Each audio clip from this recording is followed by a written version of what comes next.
सोचिए, एक लोहे की सलाख आपके सिर के आर पार निकल जाए और फिर भी आप जिंदा हो। लेकिन असली ट्विस्ट ये है कि जो इंसान आप पहले थे वो हमेशा के लिए खत्म हो गया। ये कोई कहानी नहीं, ये 1848 की सच्ची घटना है। फिनियस गेज नाम के उस शख्स की जिसके दिमाग में हुए हादसे ने उसकी पूरी पर्सनैलिटी ही बदल दी और साइंस की दुनिया को हमेशा के लिए हिला दिया। फिनियस गेज का जन्म 1823 में अमेरिका के न्यू हैम्पशायर में हुआ था। वो एक रेलवे कंस्ट्रक्शन फोरमैन थे, मेहनती, जिम्मेदार, शांत स्वभाव के। दोस्त कहते थे कि फिनियस एकदम भरोसेमंद इंसान थे, समझदार, शालीन और हर किसी की इज्जत करने वाले। लेकिन 13 सितंबर 1848 को सब कुछ एक पल में बदल गया। एक आम सा काम गलत हो गया। फिनियस एक लोहे की सलाख से विस्फोटक पाउडर को चट्टान में दबा रहे थे। एक चिंगारी और धमाका। वो 3.5 फुट लंबी लोहे की सलाख उनके बाएं गाल के नीचे से घुसी और सिर के ऊपर से बाहर निकल गई। साथी मजदूरों ने सोचा ये तो अभी मर जाएगा, लेकिन ऐसा नहीं हुआ। हैरानी की बात, फिनियस तुरंत होश में आ गए। वो बोल सकते थे, चल सकते थे और जो हुआ था वो भी बता सकते थे। डॉक्टर सदमे में थे, कोई इतनी भयंकर चोट के बाद कैसे जिंदा रह सकता है। आज हम जानते हैं कि वो सलाख उनके लेफ्ट फ्रंटल लोब से होकर निकली थी, दिमाग का वो हिस्सा जो फैसले लेने, पर्सनैलिटी और आत्मनियंत्रण को कंट्रोल करता है। लेकिन बच जाना तो बस शुरुआत थी, असली चौंकाने वाली बात अभी बाकी थी।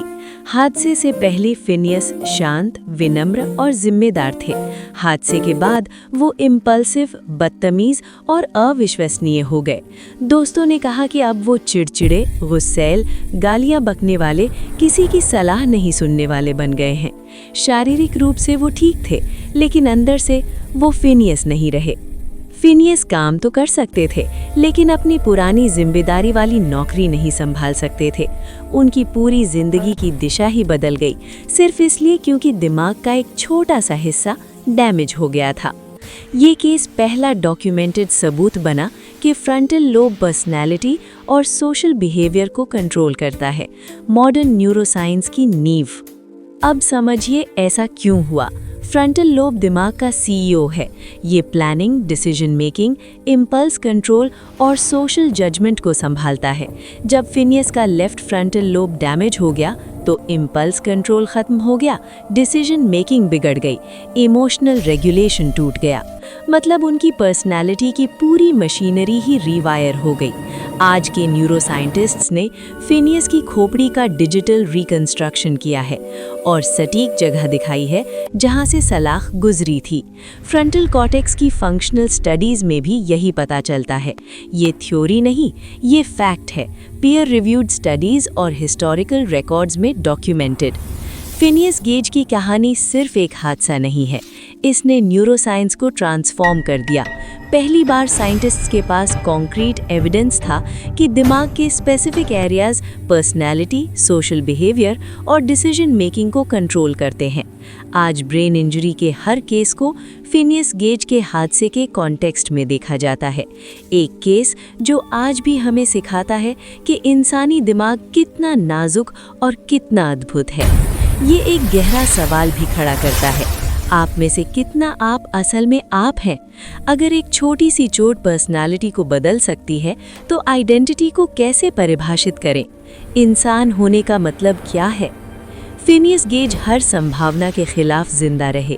हादसे के बाद वो 12 साल और जिए, अलग अलग नौकरियां की, घूमे, लेकिन वो फिर कभी वो फिनियस नहीं बन पाए। उनकी खोपड़ी आज भी हार्वर्ड के वॉरेन एनाटॉमिकल म्यूजियम में रखी है, न्यूरोसाइंस हिस्ट्री की सबसे इम्पॉर्टेंट आर्टिफैक्ट्स में से एक। फिनियस गेज की कहानी इंसानी दिमाग की ताकत और नाजुकी दोनों की गवाह है। एक लोहे की सलाख, एक धमाका, एक पल और एक जिंदगी की और साइंस की दिशा हमेशा के लिए बदल गई। तो अगली बार जब आपको लगे कि आप अपने दिमाग के पूरी तरह कंट्रोल में हैं, याद रखिए आपका दिमाग नाजुक है, अद्भुत है और कभी-कभी अप्रत्याशित।